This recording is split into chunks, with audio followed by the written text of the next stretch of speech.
ಅಸ್ಸಲಾಮು ಅಲೈಕುಂ ವರಹಮತುಲ್ಲಾಹಿ ವಬರಕಾತು. ವೀಕ್ಷಕರೇ, ಇಂದು ನಾವು ಸೂರೆ ಕಹಫಿನ 3ನೇ ಘಟನೆಯ ಬಗ್ಗೆ ಮಾತನಾಡೋಣ. ಸೂರೆ ಕಹಫಿನಲ್ಲಿ ಅಲ್ಲಾಹನು ಉಲ್ಲೇಖಿಸಿರುವ ಮೊದಲನೇ ಹಾಗೂ 2ನೇ ಘಟನೆಯ ಬಗ್ಗೆ ಹಿಂದಿನ 2 ಭಾಗಗಳಲ್ಲಿ ನಾವು ಮಾತನಾಡಿದ್ದೇವೆ. ಮೊದಲನೇ ಘಟನೆ ಅಸ್ಹಾಬೆ ಕಹಫ್ ಗುಹೆಯವರ ಘಟನೆಯಾಗಿತ್ತು ಹಾಗೂ 2ನೇ ಘಟನೆ ಸಾಹೇಬೆ ಜನ್ನತೈನ್ 2 ತೋಟಗಳ ಮಾಲೀಕನ ಘಟನೆಯಾಗಿತ್ತು. ಸೊ ವೀಕ್ಷಕರೇ, ಇಂದಿನ ಘಟನೆ ಹಜರತ್ ಮೂಸಾ ಅಲೈಹಿಸ್ಸಲಾಂ ಹಾಗೂ ಹಜರತ್ ಖಿಜರ್ ಅಲೈಹಿಸ್ಸಲಾಂ ರವರ ಘಟನೆ. ಒಮ್ಮೆ ಹಜರತ್ ಮೂಸಾ ಅಲೈಹಿಸ್ಸಲಾಂ ರವರು ಜನರಲ್ಲಿ ಉಪದೇಶ ನೀಡುತ್ತಿದ್ದರು, ಧರ್ಮೋಪದೇಶ ಮಾಡುತ್ತಿದ್ದರು. ಆ ಸಮಯ ಬನಿ ಇಸ್ರಾಯೇಲಿನ ಒಂದು ವ್ಯಕ್ತಿ ಹಜರತ್ ಮೂಸಾ ಅಲೈಹಿಸ್ಸಲಾಂ ರವರಿಂದ ಕೇಳಿದನು, ಯಾ ಮೂಸಾ, ಈ ಸಮಯದಲ್ಲಿ ಭೂಮಿಯ ಮೇಲೆ ದೊಡ್ಡ ಆಲಿಂ, ದೊಡ್ಡ ವಿದ್ವಾಂಸ ಯಾರು? ಹಜರತ್ ಮೂಸಾ ಅಲೈಹಿಸ್ಸಲಾಂ ರವರು ಹೇಳಿದರು, ನಾನೇ. ಈ ಉತ್ತರವು ಸಂಪೂರ್ಣವಾಗಿ ಸರಿಯಾಗಿತ್ತು. ನಿಸ್ಸಂದೇಹವಾಗಿ ಜಗತ್ತಿನಲ್ಲಿ ಪ್ರವಾದಿಗಿಂತ ದೊಡ್ಡವರು, ರಸೂಲ್ಗಿಂತ ದೊಡ್ಡ ಆಲಿಂ ಯಾರಾಗಲು ಸಾಧ್ಯವಿಲ್ಲ. ಹಾಗೂ ಇಲ್ಲಿ ಹಜರತ್ ಮೂಸಾ ಅಲೈಹಿಸ್ಸಲಾಂ ರವರ ಉದ್ದೇಶ ಲೌಕಿಕ ಜ್ಞಾನಗಳ ಬಗ್ಗೆ ಆಗಿರಲಿಲ್ಲ. ಹಜರತ್ ಮೂಸಾ ಅಲೈಹಿಸ್ಸಲಾಂ ರವರ ಉದ್ದೇಶ ಏನಾಗಿತ್ತೆಂದರೆ, ಧಾರ್ಮಿಕ ಜ್ಞಾನಗಳಲ್ಲಿ, ಅಲ್ಲಾಹನ ಸಂತೋಷಕ್ಕೆ ಸಂಬಂಧಿಸಿದ ಜ್ಞಾನಗಳಲ್ಲಿ, ಹಲಾಲ್ ಹರಾಮ್ ಶರೀಯತಿನ ತಿಳುವಳಿಕೆಯಲ್ಲಿ ಶ್ರೇಷ್ಠ ವಿದ್ವಾಂಸ ನಾನು ಎಂಬುವುದು ಹಜರತ್ ಮೂಸಾ ಅಲೈಹಿಸ್ಸಲಾಂ ರವರ ಉದ್ದೇಶವಾಗಿತ್ತು. ಹಾಗೂ ಇದು 100% ಕರೆಕ್ಟ್ ಆಗಿತ್ತು. ಪ್ರತಿಯೊಂದು ಜ್ಞಾನದಲ್ಲಿ ನಾನೇ ಶ್ರೇಷ್ಠ ವಿದ್ವಾಂಸ ಎಂಬುದು ಹಜರತ್ ಮೂಸಾ ಅಲೈಹಿಸ್ಸಲಾಂ ರವರ ಉದ್ದೇಶವಾಗಿರಲಿಲ್ಲ. ಆದರೆ ಹಜರತ್ ಮೂಸಾ ಅಲೈಹಿಸ್ಸಲಾಂ ರವರ ಪದಗಳಲ್ಲಿ ಇದರ ಸ್ಪಷ್ಟತೆ ಇರಲಿಲ್ಲ. ಹಾಗೂ ಮೂಸಾ ಅಲೈಹಿಸ್ಸಲಾಂ ರವರು ನಾನೇ ಎಂದು ಹೇಳಿದ್ದು ಈ ಪದವು ಅಲ್ಲಾಹನಿಗೆ ಇಷ್ಟವಾಗಲಿಲ್ಲ. ಹೀಗಾಗಿ ಅಲ್ಲಾಹನು ಹಜರತ್ ಮೂಸಾ ಅಲೈಹಿಸ್ಸಲಾಂ ರವರಿಗೆ ಎಲ್ಲ ಜ್ಞಾನಗಳಲ್ಲಿ ಅಲ್ಲಾಹನು ನಿಮ್ಮನ್ನು ಅತ್ಯಂತ ಪರಿಪೂರ್ಣತನ್ನಾಗಿ ಮಾಡಿದ್ದಾನೆ ಎಂದು ಪ್ರತಿಬಿಂಬಿಸುವ ಪದಗಳನ್ನು ನೀವು ಬಳಸಬಾರದು ಎಂದು ಎಚ್ಚರಿಸಲು ಬಯಸಿದನು. ಅಲ್ಲಾಹನ ದೃಷ್ಟಿಯಲ್ಲಿ ಲೌಕಿಕ ಜ್ಞಾನಗಳಿಂದ ಧಾರ್ಮಿಕ ಜ್ಞಾನಗಳ ಮೌಲ್ಯವೇ ಅತ್ಯುನ್ನತವಾಗಿದೆ. ಆದ್ದರಿಂದಲೇ ಅಲ್ಲಾಹನು ತನ್ನ ಆತ್ಮೀಯ ಸೇವಕರಿಗೆ ಈ ಜ್ಞಾನವನ್ನು ನೀಡುತ್ತಾನೆ. ಹಾಗೂ ಹಜರತ್ ಮೂಸಾ ಅಲೈಹಿಸ್ಸಲಾಂ ರವರೇ ಆ ಸಮಯ ಇಡೀ ಭೂಮಿಯಲ್ಲಿ ಅಲ್ಲಾಹನಿಗೆ ಅತ್ಯಂತ ಪ್ರಿಯವಾಗಿರುವ ವ್ಯಕ್ತಿಯಾಗಿದ್ದರು. ಹೀಗಾಗಿ ಅಲ್ಲಾಹನು ಹಜರತ್ ಮೂಸಾ ಅಲೈಹಿಸ್ಸಲಾಂ ರವರಿಗೆ ಶರೀಯತಿನ ಅಮೂಲ್ಯವಾದ ಜ್ಞಾನಗಳನ್ನು ನೀಡಿದ್ದನು. ಹಜರತ್ ಮೂಸಾ ಅಲೈಹಿಸ್ಸಲಾಂ ರವರು ರಸೂಲ್ ಆಗಿದ್ದರು. ವಿಶ್ವದ ಮೊದಲ ವಿಶೇಷ ಪುಸ್ತಕ ತೌರಾತನ್ನು ಹೊಂದಿದ್ದರು. ಅಲ್ಲಾಹನಿಂದ ಡೈರೆಕ್ಟ್ ಮಾತನಾಡುತ್ತಿದ್ದರು, ಕಲೀಮುಲ್ಲಾ ಆಗಿದ್ದರು.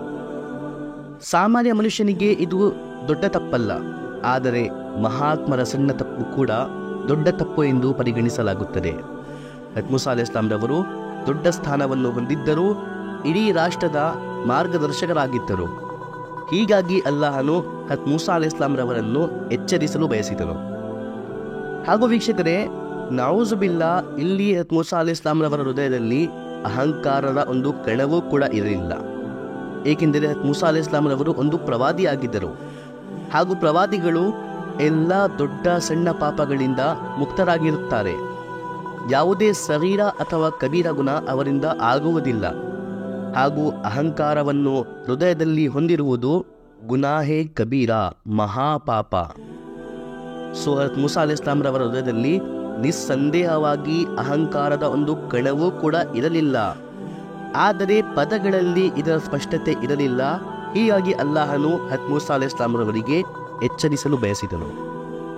ಅದಕ್ಕಾಗಿ ಅಲ್ಲಾಹನು ಹಜರತ್ ಮೂಸಾ ಅಲೈಹಿಸ್ಸಲಾಂ ರವರಿಗೆ ಹಜರತ್ ಖಿಜರ್ ಅಲೈಹಿಸ್ಸಲಾಂ ರವರ ಬಳಿ ಕಳುಹಿಸಿದನು.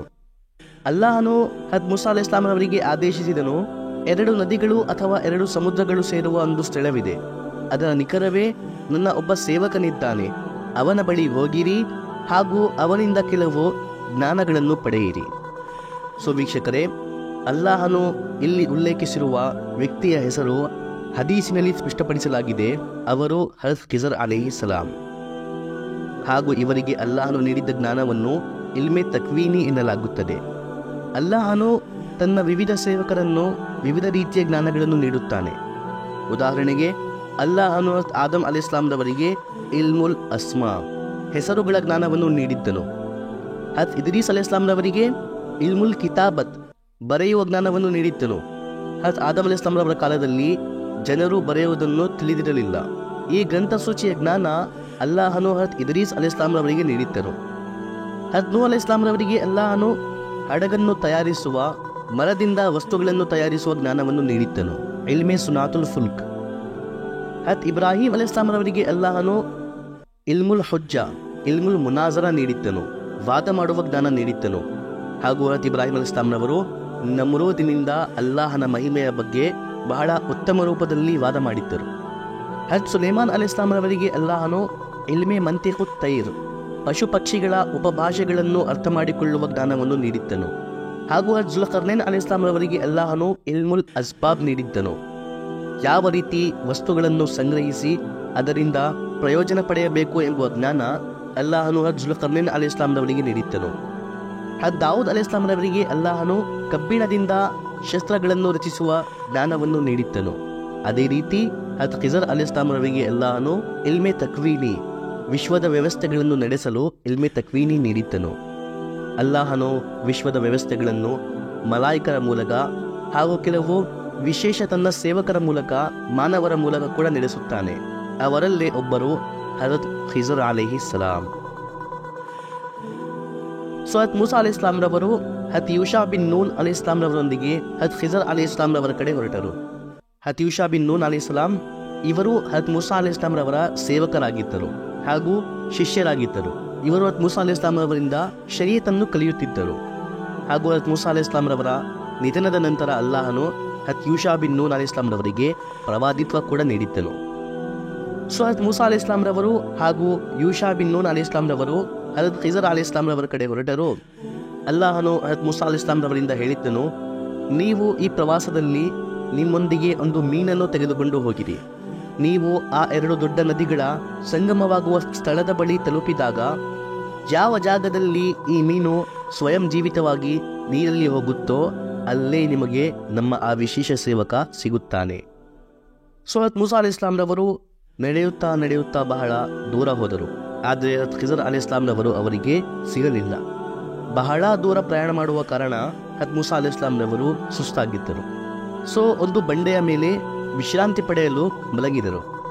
ಹಜರತ್ ಮೂಸಾ ಅಲೈಹಿಸ್ಸಲಾಂರವರು ನಿದ್ರಿಸಿದ ನಂತರ ಅಲ್ಲಿ ಆ ಮೀನು ಸ್ವಯಂ ಜೀವಿತವಾಗಿ ನೀರಿನಲ್ಲಿ ಹಾರಿಹೋಯಿತು. ಯೂಷಾ ಅಲೈಹಿಸ್ಸಲಾಂರವರು ಮನದಲ್ಲಿ ಯೋಚಿಸಿಕೊಂಡರು, ಹಜರತ್ ಮೂಸಾ ಅಲೈಹಿಸ್ಸಲಾಂರವರು ಎಚ್ಚರವಾದಾಗ ನಾನು ಇದರ ಬಗ್ಗೆ ಅವರಿಗೆ ತಿಳಿಸುತ್ತೇನೆ. ಆದರೆ ಕೆಲವು ಸಮಯದ ನಂತರ ಹಜರತ್ ಮೂಸಾ ಅಲೈಹಿಸ್ಸಲಾಂರವರು ಎಚ್ಚರವಾದರೂ ಯೂಷಾ ಅಲೈಹಿಸ್ಸಲಾಂರವರು ಇದರ ಬಗ್ಗೆ ತಿಳಿಸುವುದನ್ನು ಮರೆತು ಬಿಟ್ಟರು. ಇಬ್ಬರೂ ಪುನಃ ಮುಂದೆ ನಡೆಯಲು ಪ್ರಾರಂಭಿಸಿದರು. ನಡೆಯುತ್ತಾ ನಡೆಯುತ್ತಾ ಮೂಸಾ ಅಲೈಹಿಸ್ಸಲಾಂರವರು ಬಹಳ ದೂರ ಹೋದ ನಂತರ ಪುನಃ ಸುಸ್ತಾದರು ಹಾಗೂ ಹಜರತ್ ಮೂಸಾ ಅಲೈಹಿಸ್ಸಲಾಂರವರಿಗೆ ಹಸಿವಾಯಿತು. ಹಜರತ್ ಮೂಸಾ ಅಲೈಹಿಸ್ಸಲಾಂರವರು ಯೂಷಾ ಅಲೈಹಿಸ್ಸಲಾಂರವರಿಂದ ಹೇಳಿದರು, ಆಹಾರ ತೆಗೆಯಿರಿ, ಊಟ ಮಾಡೋಣ. ಈಗ ಆಹಾರದ ಬಗ್ಗೆ ಕೇಳಿ ಯೂಷಾ ಅಲೈಹಿಸ್ಸಲಾಂರವರಿಗೆ ಆ ಮೀನಿನ ಬಗ್ಗೆ ನೆನಪಾಯಿತು. ಹಾಗೂ ಅವರು ಹಜರತ್ ಮೂಸಾ ಅಲೈಹಿಸ್ಸಲಾಂರವರಿಗೆ ಹೇಳಿದರು, ಆ ಬಂಡೆಯ ಬಳಿ ನಾವು ವಿಶ್ರಾಂತಿ ಮಾಡುವಾಗ ಆ ಮೀನು ವಿಚಿತ್ರ ರೂಪದಲ್ಲಿ ಜೀವಿತವಾಗಿ ನೀರಿನಲ್ಲಿ ಹಾರಿಹೋಯಿತು ಹಾಗೂ ನಾನು ಇದರ ಬಗ್ಗೆ ನಿಮಗೆ ತಿಳಿಸುವುದನ್ನು ಮರೆತು ಬಿಟ್ಟೆನು. ಮೂಸಾ ಅಲೈಹಿಸ್ಸಲಾಂರವರು ತಕ್ಷಣ ಹೇಳಿದರು, ನಾವು ಹುಡುಕುತ್ತಿರುವ ಸ್ಥಳ ಅದೇ ಸ್ಥಳ, ನಾವು ಅಲ್ಲೇ ಹೋಗಬೇಕಾಗಿದೆ. ನಂತರ ಇಬ್ಬರು ಹಿಂತಿರುಗಿ ಅದೇ ಸ್ಥಳಕ್ಕೆ ಮರಳಿ ಬಂದರು ಹಾಗೂ ಅಲ್ಲಿ ಅವರಿಬ್ಬರು ಹಜರತ್ ಖಿಜರ್ ಅಲೈಹಿಸ್ಸಲಾಂರವರಿಗೆ ಭೇಟಿಯಾದರು. ಮೂಸಾ ಅಲೈಹಿಸ್ಸಲಾಂರವರು ಹಜರತ್ ಖಿಜರ್ ಅಲೈಹಿಸ್ಸಲಾಂರವರಿಂದ ಹೇಳಿದರು, ಅಲ್ಲಾಹನು ನಿಮಗೆ ನೀಡಿರುವ ಜ್ಞಾನವನ್ನು ನೀವು ನನಗೂ ಕಲಿಸುವಿರಾ? ಹಜರತ್ ಖಿಜರ್ ಅಲೈಹಿಸ್ಸಲಾಂರವರು ಹೇಳಿದರು, ನೀವು ನನ್ನೊಂದಿಗೆ ತಾಳ್ಮೆಯಿಂದ ಇರಲು ಸಾಧ್ಯವಿಲ್ಲ. ವೀಕ್ಷಕರೇ, ಹಜರತ್ ಖಿಜರ್ ಅಲೈಹಿಸ್ಸಲಾಂರವರು ಯಾಕೆ ಈ ರೀತಿ ಹೇಳಿದರು? ಅಲ್ಲಾಹನು ಹಜರತ್ ಖಿಜರ್ ಅಲೈಹಿಸ್ಸಲಾಂರವರಿಗೆ ಕೆಲವು ಕಾರ್ಯಗಳನ್ನು ಮಾಡುವ ಆದೇಶ ನೀಡಿರುತ್ತಾನೆ. ಈಗ ಆ ಕಾರ್ಯವನ್ನು ಮಾಡುವ ಉದ್ದೇಶವೇನು, ಇದರ ಕಾರಣವೇನು, ಇದರ ಬಗ್ಗೆ ಹಜರತ್ ಖಿಜರ್ ಅಲೈಹಿಸ್ಸಲಾಂರವರಿಗೆ ತಿಳಿದಿರುತ್ತದೆ. ಆದರೆ ಹಜರತ್ ಮೂಸಾ ಅಲೈಹಿಸ್ಸಲಾಂರವರಿಗೆ ತಿಳಿಯುವುದಿಲ್ಲ. ಏಕೆಂದರೆ ಅಲ್ಲಾಹನು ಹಜರತ್ ಮೂಸಾ ಅಲೈಹಿಸ್ಸಲಾಂರವರಿಗೆ ಇಲ್ಮು ಶರಿಯಾ ನೀಡಿದ್ದಾನೆ, ಇಲ್ಮೆ ತಕ್ವೀನಿ ಕಾರಣಗಳ ಜ್ಞಾನ ನೀಡಿಲ್ಲ. ಹೀಗಾಗಿ ಮೂಸಾ ಅಲೈಹಿಸ್ಸಲಾಂರವರು ಹಜರತ್ ಖಿಜರ್ ಅಲೈಹಿಸ್ಸಲಾಂರವರು ಮಾಡುವ ಕಾರ್ಯಗಳನ್ನು ಕಂಡು ತಾಳ್ಮೆಯಿಂದ ಇರುವುದಿಲ್ಲ ಎನ್ನುವ ಕಾರಣ ಹಜರತ್ ಖಿಜರ್ ಅಲೈಹಿಸ್ಸಲಾಂರವರು ಹಜರತ್ ಮೂಸಾ ಅಲೈಹಿಸ್ಸಲಾಂರವರಿಗೆ ಈ ರೀತಿ ಹೇಳಿದರು. ಆದರೆ ಮೂಸಾ ಅಲೈಹಿಸ್ಸಲಾಂರವರು ಹೇಳಿದರು, ಇನ್ಶಾ ಅಲ್ಲಾಹ್, ಅಲ್ಲಾಹನು ಬಯಸಿದರೆ ನೀವು ನನ್ನನ್ನು ತಾಳ್ಮೆ ಮಾಡುವವನಾಗಿ ಪಡೆಯುತ್ತೀರಾ ಹಾಗೂ ನಾನು ನಿಮ್ಮನ್ನು ವಿರೋಧಿಸುವುದಿಲ್ಲ. ನಂತರ ಹಜರತ್ ಖಿಜರ್ ಅಲೈಹಿಸ್ಸಲಾಂರವರು ಹೇಳಿದರು, ನೀವು ನನ್ನೊಂದಿಗೆ ಇರಬೇಕೆಂದರೆ ನನ್ನ ಒಂದು ಷರತ್ತು, ನಾನು ಏನೇ ಮಾಡಲಿ ನೀವು ನನ್ನಿಂದ ಯಾವುದೇ ಪ್ರಶ್ನೆಯನ್ನು ಕೇಳಬಾರದು, ನಾನೇ ಅದರ ಬಗ್ಗೆ ನಿಮಗೆ ತಿಳಿಸುವವರೆಗೆ. ಹಜರತ್ ಮೂಸಾ ಅಲೈಹಿಸ್ಸಲಾಂರವರು ಒಪ್ಪಿಕೊಂಡರು ಹಾಗೂ ಇಬ್ಬರು ಒಂದು ಪ್ರವಾಸದಲ್ಲಿ ಹೊರಟರು. ಮುಂದೆ ಹೋಗಿ ಇಬ್ಬರು ಒಂದು ದೋಣಿಯಲ್ಲಿ ಸವಾರಾದರು. ಸವಾರಾಗಿ ಹೋಗುತ್ತಿರುವಾಗ ಹಜರತ್ ಖಿದರ್ ಅಲೈಹಿಸ್ಸಲಾಮರವರು ದೋಣಿಯ ಒಂದು ಪಟ್ಟಿಯನ್ನು ಮುರಿದು ಬಿಟ್ಟರು. ಇದನ್ನು ಕಂಡು ಹಜರತ್ ಮೂಸಾ ಅಲೈಹಿಸ್ಸಲಾಮರವರು ತಕ್ಷಣ ಹೇಳಿದರು, ನೀವು ದೋಣಿಯ ಪಟ್ಟಿಯನ್ನೇ ಮುರಿದಿದ್ದೀರಿ, ಅದು ಕಾರಣವಿಲ್ಲದೆ ಈ ಅಮಾಯಕರ ದೋಣಿಯ ಪಟ್ಟಿ ಯಾಕೆ ಮುರಿದಿದ್ದೀರಾ? ಆಗ ಹಜರತ್ ಖಿದರ್ ಅಲೈಹಿಸ್ಸಲಾಮರವರು ಮೂಸಾ ಅಲೈಹಿಸ್ಸಲಾಮರವರಿಗೆ ನೆನಪಿಸಿದರು, ನಾನು ಹೇಳಿದ್ದೆ, ನೀವು ನನ್ನೊಂದಿಗೆ ತಾಳ್ಮೆಯಿಂದ ಇರಲು ಸಾಧ್ಯವಿಲ್ಲ. ಇದನ್ನು ಕೇಳಿ ಹಜರತ್ ಮೂಸಾ ಅಲೈಹಿಸ್ಸಲಾಮರವರು ಹೇಳಿದರು, ಕ್ಷಮಿಸಿರಿ, ನಾನು ಮರೆತು ಬಿಟ್ಟಿದ್ದೆ, ಇನ್ನು ಮುಂದೆ ನಾನು ಯಾವುದೇ ಪ್ರಶ್ನೆಯನ್ನು ಕೇಳುವುದಿಲ್ಲ. ದೋಣಿಯಿಂದ ಇಳಿದು ಮುಂದೆ ಹೋದಾಗ ಅಲ್ಲಿ ಕೆಲವು ಹುಡುಗರು ಆಟ ಆಡುತ್ತಿದ್ದರು. ಹಜರತ್ ಖಿದರ್ ಅಲೈಹಿಸ್ಸಲಾಮರವರು ಆ ಹುಡುಗರಲ್ಲಿ ಒಂದು ಹುಡುಗನಿಗೆ ಕೊಂದು ಬಿಟ್ಟರು. ಇದನ್ನು ಕಂಡು ಹಜರತ್ ಮೂಸಾ ಅಲೈಹಿಸ್ಸಲಾಮರವರು ಬಹಳ ಆಶ್ಚರ್ಯಪಟ್ಟರು ಹಾಗೂ ಕೇಳಿದರು, ನೀವು ಒಂದು ಅಮಾಯಕ ಹುಡುಗನನ್ನೇ ಕೊಂದು ಬಿಟ್ಟಿದ್ದೀರಾ, ಇದು ಬಹಳ ಅನುಚಿತ ಕಾರ್ಯವನ್ನು ನೀವು ಮಾಡಿದ್ದೀರಾ. ಹಜರತ್ ಖಿದರ್ ಅಲೈಹಿಸ್ಸಲಾಮರವರು ಪುನಃ ನೆನಪಿಸಿದರು, ನಾನು ನಿಮಗೆ ಹೇಳಿದ್ದೇ, ನೀವು ನನ್ನೊಂದಿಗೆ ತಾಳ್ಮೆಯಿಂದ ಇರಲು ಸಾಧ್ಯವಿಲ್ಲ. ಮೂಸಾ ಅಲೈಹಿಸ್ಸಲಾಮರವರು ಪುನಃ ಹೇಳಿದರು, ಕ್ಷಮಿಸಿರಿ, ಹಾಗೂ ನನ್ನ ಈ ಎರಡನೇ ತಪ್ಪಿನ ಶಿಕ್ಷೆ ನಾನೇ ಪ್ರಸ್ತಾಪಿಸುತ್ತೇನೆ. ಆ ಶಿಕ್ಷೆ ಏನೆಂದರೆ, ನಾನು ಇನ್ನೊಂದು ಬಾರಿ ಪುನಃ ನಿಮ್ಮಿಂದ ಯಾವುದೇ ಪ್ರಶ್ನೆ ಕೇಳಿದರೆ ನನಗೆ ನಿಮ್ಮೊಂದಿಗೆ ಮುಂದೆ ಪ್ರಯಾಣಿಸಲು ನೀವು ಅನುಮತಿಸಬೇಡಿರಿ. ಇದು ನನ್ನ ಕೊನೆಯ ಅವಕಾಶ. ಹಜರತ್ ಖಿದರ್ ಅಲೈಹಿಸ್ಸಲಾಮರವರು ಉತ್ತಮ ಎಂದು ಒಪ್ಪಿಕೊಂಡರು. ಪುನಃ ಇಬ್ಬರು ಮುಂದೆ ಪ್ರಯಾಣಿಸಿದರು ಹಾಗೂ ಒಂದು ನಗರವನ್ನು ಹಾದು ಹೋಗುತ್ತಿರುವಾಗ ಇಬ್ಬರಿಗೂ ಹಸಿವಾಯಿತು. ಇಬ್ಬರು ನಗರದವರಿಂದ ಆಹಾರದ ವ್ಯವಸ್ಥೆ ಮಾಡಲು ಹೇಳಿದರು. ಆದರೆ ಆ ನಗರದವರು ಪ್ರಯಾಣಿಕರ ಆತಿಥ್ಯ ಮಾಡಲು ನಕಾರಿಸಿದರು. ಆ ನಗರದಲ್ಲೇ ಒಂದು ಗೋಡೆ ಬೀಳುವ ಸಂದರ್ಭದಲ್ಲಿತ್ತು. ಹಜರತ್ ಖಿದರ್ ಅಲೈಹಿಸ್ಸಲಾಮರವರು ಆ ಗೋಡೆಯನ್ನು ಸರಿಪಡಿಸಿದರು, ಬಲಪಡಿಸಿದರು. ಇದನ್ನು ಕಂಡು ಮೂಸಾ ಅಲೈಹಿಸ್ಸಲಾಮರವರು ಪುನಃ ಹೇಳಿದರು, ನೀವು ಈ ಗೋಡೆಯನ್ನು ಸರಿಪಡಿಸಿದ ಕೂಲಿಯನ್ನು ನಗರದವರಿಂದ ಕೇಳಬೇಕಾಗಿತ್ತು. ಇವರಿಗೆ ಪ್ರಯಾಣಿಕರ ಸೌಲಭ್ಯದ ಚಿಂತೆಯೂ ಇಲ್ಲ. ಇಂತಹ ಜನರಿಗೆ ಉಚಿತವಾಗಿ ಕೆಲಸ ಮಾಡಿಕೊಡಬೇಕಾಗಿತ್ತ? ಇವರಿಗೆ ನೀವು ಏಕೆ ಒಲವು ತೋರಿಸಬೇಕು? ಇದನ್ನು ಕೇಳಿ ಹಜರತ್ ಖಿದರ್ ಅಲೈಹಿಸ್ಸಲಾಮರವರು ಹೇಳಿದರು, ಇದು ನನ್ನ ಮತ್ತು ನಿಮ್ಮ ನಡುವಿನ ಪ್ರತ್ಯೇಕತೆಯ ಸಮಯ. ಈಗ ನಾವು ಮುಂದೆ ಜೊತೆಯಾಗಿ ಪ್ರಯಾಣಿಸಲು ಸಾಧ್ಯವಿಲ್ಲ. ಹಾಗೂ ನಾನು ಈಗ ನಿಮಗೆ ನೀವು ಸಹಿಸಲಾದ ಕಾರ್ಯಗಳ ಸತ್ಯವನ್ನು ತಿಳಿಸುತ್ತೇನೆ. ಯಾಕೆ ನಾನು ಆ ಕಾರ್ಯಗಳನ್ನು ಮಾಡಿದೆ, ಇದನ್ನು ನಾನು ನಿಮಗೆ ವಿವರಿಸುತ್ತೇನೆ. ಮೊದಲನೇದಾಗಿ, ನಾವು ಸವಾರಾದ ಆ ದೋಣಿಯು ಇನ್ನೊಂದು ಬದಿಗೆ ಹೋಗುತ್ತಿತ್ತು ಹಾಗೂ ಆ ಬದಿಯಲ್ಲಿ ರಾಜನು ತನ್ನ ಸೇವಕರನ್ನು ನಿಲ್ಲಿಸಿದ್ದನು. ಆ ಸೇವಕರು ಜನರ ದೋಣಿಗಳನ್ನು ಬಲವಂತವಾಗಿ ಕಿತ್ತಿಕೊಳ್ಳುತ್ತಿದ್ದರು. ನಾವು ಸವಾರಾದ ದೋಣಿಯ ಮಾಲೀಕರು ಬಡವರಾಗಿದ್ದರು. ಇವರ ದೋಣಿಯು ಅವರು ವಶಪಡಿಸಿಕೊಳ್ಳುತ್ತಿದ್ದರೆ ಇವರ ಬಳಿ ಸಂಪಾದನೆ ಮಾಡುವ ಯಾವುದೇ ಮೂಲ ಇರುತ್ತಿರಲಿಲ್ಲ. ಹೀಗಾಗಿ ನಾನು ಅದರ ಒಂದು ಪಟ್ಟಿಯನ್ನು ಮುರಿದು ಆ ದೋಣಿಯನ್ನು ದೋಷಪೂರಿತ ಮಾಡಿದ್ದೆ. ಈ ರೀತಿ ಆ ದೋಣಿಯನ್ನು ಆ ರಾಜನ ಸೇವಕರು ಅವರಿಂದ ಕಿತ್ತಿಕೊಳ್ಳದಂತೆ ಮಾಡಿದೆ.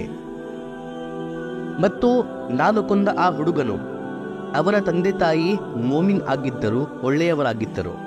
ಆದರೆ ಈ ಹುಡುಗ ದೊಡ್ಡವನಾಗಿ ಅಲ್ಲಾಹನ ಅವಿಧೇಯನಾಗುತ್ತಿದ್ದನು ಹಾಗೂ ಇವನ ಪ್ರೀತಿಯಲ್ಲಿ ಅಥವಾ ಇವನ ಒತ್ತಡಕ್ಕೆ ಬಲಿಯಾಗಿ ಇವನ ಹೆತ್ತವರು ಕೂಡ ಅಲ್ಲಾಹನಿಗೆ ಅವಿಧೇಯವಾಗುತ್ತಿದ್ದರು. ಇವನ ಕಾರಣ ಅವರ ಪರಲೋಕವೂ ಕೂಡ ನಾಶವಾಗುತ್ತಿತ್ತು. ಹೀಗಾಗಿ ಅವನನ್ನು ಕೊಲ್ಲುವುದು ಕಡ್ಡಾಯವಾಗಿತ್ತು. ಇದರ ಬದಲಾಗಿ ಅಲ್ಲಾಹನು ಅವರಿಗೆ ಒಳ್ಳೆಯ ಮೋಮಿನ್ ಮಗನನ್ನು ನೀಡುತ್ತಾನೆ. ಹಾಗೂ ಆ ಗೋಡೆಯ ವಿಷಯ, ಯಾವುದೇ ಕೂಲಿ ಕೇಳದೆ ಆ ಕೀಳ ಜನರ ನಗರದ ಗೋಡೆಯನ್ನು ನಾನು ಯಾಕೆ ಬಲಪಡಿಸಿದೆ ಎಂದರೆ, ಆ ಗೋಡೆ 2 ಚಿಕ್ಕ ಅನಾಥ ಮಕ್ಕಳ ಗೋಡೆಯಾಗಿತ್ತು. ಆ ಗೋಡೆಯ ಕೆಳಗಡೆ ಆ ಅನಾಥ ಮಕ್ಕಳ ತಂದೆ ಅವರಿಗೋಸ್ಕರ ನಿಧಿಯನ್ನು ಇಟ್ಟಿದ್ದನು.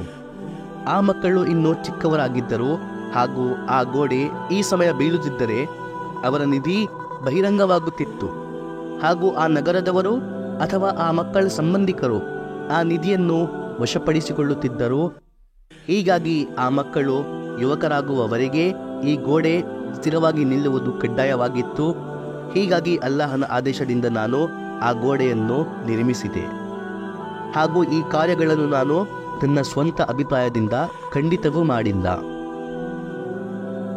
ವೀಕ್ಷಕರೇ, ಈ ಎಲ್ಲ ಕಾರ್ಯಗಳು ಹಜರತ್ ಖಿದರ್ ಅಲೈಹಿಸ್ಸಲಾಮರವರು ಅಲ್ಲಾಹನ ಆದೇಶದಿಂದ ನಿರ್ವಹಿಸುತ್ತಿದ್ದರು.